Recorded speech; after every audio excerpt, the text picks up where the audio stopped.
A mente esquerdista, as causas psicológicas da loucura política, do Dr.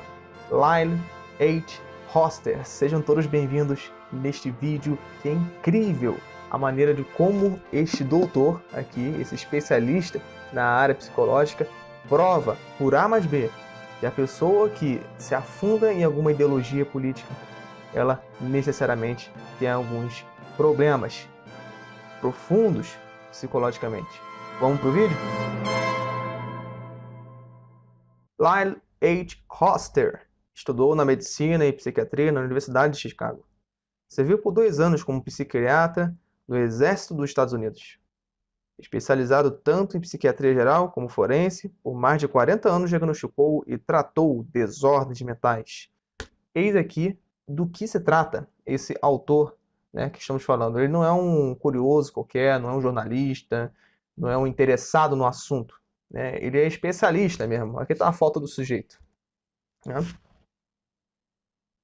Ele definiu esse livro da seguinte maneira: este livro é sobre a natureza humana e a liberdade humana e a relação entre elas. Seu conteúdo é o resultado do meu interesse de toda a vida em saber como funciona a mente. É uma tentativa de conectar mecanismos da mente a certas condições econômicas, sociais e políticas, aquelas sobre as quais a liberdade e a ordem podem florescer. Bem, este livro aqui, a primeira coisa que eu tomei um choque quando li, né? Eu estava lendo no computador, né, alguns trechos dele. Mais tarde eu li na biblioteca, né? Fiquei, rapaz, tem uns trechos aqui importantíssimos que provam a existência de uma mente enferma quando adere a alguma dessas religiões políticas, usando aqui o termo que é do Eric Voegelin, né? Religiões políticas. Veja, o primeiro susto, o primeiro tabefe que eu tomei lendo esse livro aqui, porque ele tem muitos tabefes, né? Ele tem muitos tapas com luva de pelica, né? São verdades que doem para todo mundo, para todos nós. É o seguinte: o sujeito que não tem uma figura paterna em casa agindo, ou uma figura materna em casa agindo efetivamente, ele vai querer canalizar essa falta de uma figura paterna em casa, uma figura materna em casa, em algo abstrato, em algo que está externo ao mundo. Então, veja, se dentro da família não há, de verdade, um pai, né, que cumpre sua função de pai, com seu papel de pai, ou uma mãe que cumpre com seu papel de mãe, né, ele vai canalizar isso em algum outro lugar, seja na mídia, né, nos astros do rock que ele vê aí, né, no Estado. Né. Essa questão do Estado é muito interessante, veja só.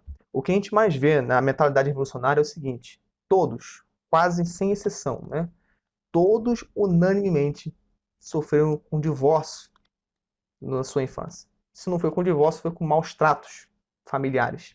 E aí, essa ausência de figura paternal, essa ausência de figura maternal, ela é canalizada muitas vezes, né, na mentalidade do revolucionário, no Estado, no governo. Daí onde provém essa necessidade deles arrojarem sempre direitos, né? Eles querem um Estado papai, eles querem um Estado mamãe que cuide deles. É por isso que a gente vê muito nesses movimentos revolucionários o pessoal arrogando sempre direitos. A causa disso tudo é justamente como o Dr. Ross diz aqui pra gente. É a ausência dessa figura materna ou paterna. Isso vai respaldar na vida adulta do sujeito. De modo que, querendo ou não, né, ele vai arrogar coisas que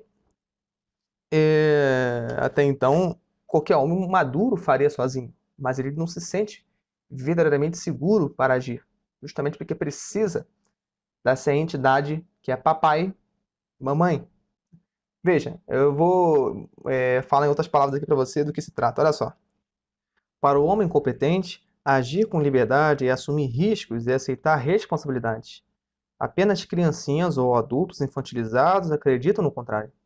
Na verdade, um homem competente, por orgulho próprio, não culpa ninguém além de si mesmo por danos auto-infligidos, e não responsabiliza ninguém além de si mesmo pela recuperação que porventura alcançar. Tá aí o porquê, né, vem sempre essa necessidade de pôr a culpa numa entidade externa, né, o Estado, que devia ter a obrigação de alimentar o povo, de dar educação para o povo. Essas promessas o fazem sentir-se fazendo alguma coisa pelos outros e permitindo-lhe assim sentir-se altruísta e generoso, e evitando o sentimento de culpa. Então, a necessidade de estar no grupo é assumir consecutivamente uma identidade, né, na qual ele consegue ver quem ele é no espelho agora, né? Sem um grupo, sem esse coletivismo, sem sempre sugar esses chavões, né, que o grupo vai trazer para ele, né? Ele se sente perdido, né? Ele se sente desnorteado. Veja aqui um testemunho de uma pessoa que abandonou esses grupos políticos progressistas. Olha o que ele fala. Ter dó das vítimas com quem eu me identificava gratificava meu desejo de autopiedade por toda a privação que eu havia sofrido. Por ser egoísta, ganancioso e odioso em meu próprio coração, eu olhava para os vilões sobre quem eu podia projetar aqueles traços e fingir que não os tinha. Eu me sentia ofendido pelo egoísmo dos outros e negava o meu próprio. Com este engano, eu conseguia me convencer de que os outros eram maus, nunca eu. E então me sentia nobre e bondoso, né? Tá aí porque todo esse pessoal que é do movimento revolucionário se acha o santo do pau oco, né? Você é o intolerante, né? Você é o louco, né? Você que é o racista, preconceituoso, e eu sou do bem. Eu sou tolerante. Eu não sou preconceituoso. Eu sou antifá. Os programas governamentais apelam para a passividade do cidadão ao implicar que ele não precisa pagar por sua própria saúde, habitação ou aposentadoria, e que ele também não precisa cooperar com seus semelhantes para esses propósitos. Em vez disso, ele precisa apenas confiar que o governo disponibilizará o que quer de que ele precise e implementará essa confiança cedendo aos seus oficiais o poder de taxar as pessoas e regulá-las para o seu benefício. Em resumo, o governo convida o cidadão a votar no candidato que promete o que um pai daria a um filho. Vejam aí se esse trecho lembra alguma coisa para vocês. Apesar de seu longo histórico de fracassos, o político de esquerda e seus companheiros garante a todos que pretendem lhes dar o voto que, sob seus programas, as pessoas podem confiar que educação, moradia, saúde, aposentadoria e outros muitos benefícios necessários serão fornecidos sem quaisquer consequências adversas. A verdade, no entanto, é que o mundo real de tais programas abunda em consequências adversas. Uma das piores é a corrupção da fibra moral do povo. Note-se, por exemplo, que o cidadão comum, mesmo quando levado a acreditar que o subsídio do governo é uma política pública legítima, nunca pensaria em pedir uma ajuda similar a um vizinho ou a qualquer outra pessoa da sua cidade, ou a qualquer pessoa em particular em nenhuma outra cidade. Isso evidencia cada vez mais o momento que estamos vivendo graças a essa mentalidade, né, progressista, de que sempre precisamos, né, de uma ajuda que é mil vezes superior a nós, não de Deus, né, não de santos, não de anjos, não de entidades sobrenaturais, mas sempre dessa entidade materialmente, imanentemente mais poderosa, né, que é o Estado, que é o governo, que é o político. O individualismo opõe-se a qualquer concepção do Estado ou outro coletivo como prioritário sobre o indivíduo. Em particular, ele opõe-se a qualquer noção de que o indivíduo exista para o bem do Estado.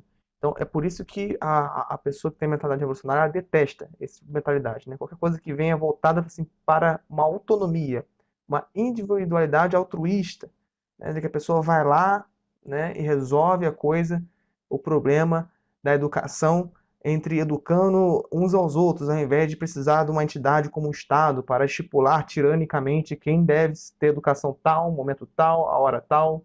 Nenhum individualismo racional aprovaria a ideia de que alguém deveria poder fazer ou ter qualquer coisa que quisesse sem respeito pelos outros, e nem reivindicar que os outros tenham a obrigação de admirar alguém, realizar seus desejos ou submeter-se à sua vontade. Tá entendendo?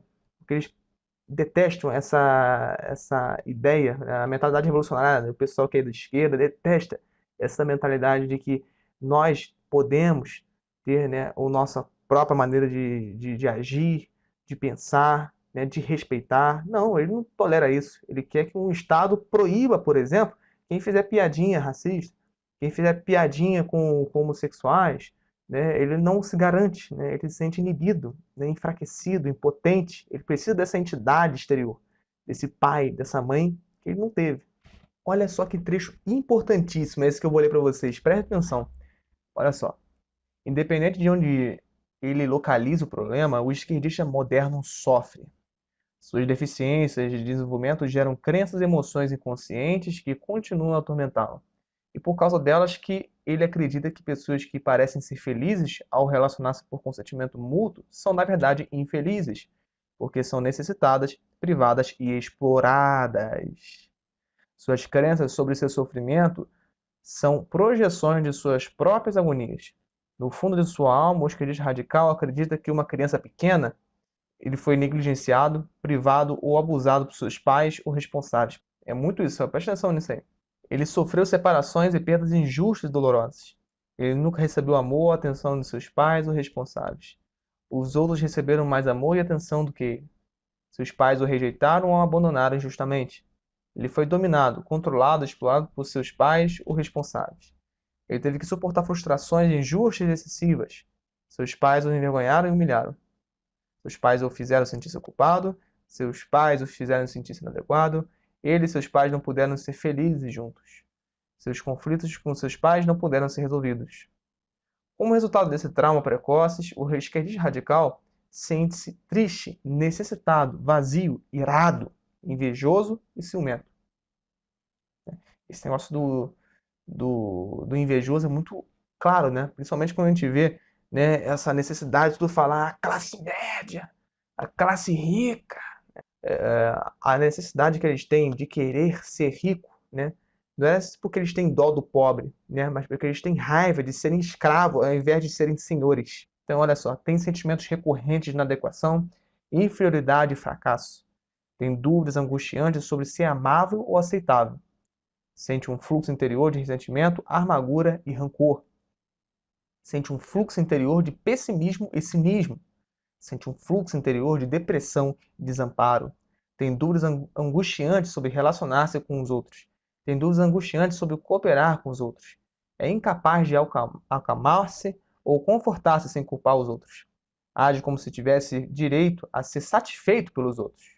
Presta atenção nisso aí, hein? Sente que jamais será satisfeito sem usar força ou manipulação. Vocês conhecem alguém que são assim? Alguma pessoa você já conheceu alguém assim? Eu conheço várias. Eu tive contato com várias que pensam exatamente assim. Dessa maneira mesmo como está elencado aí.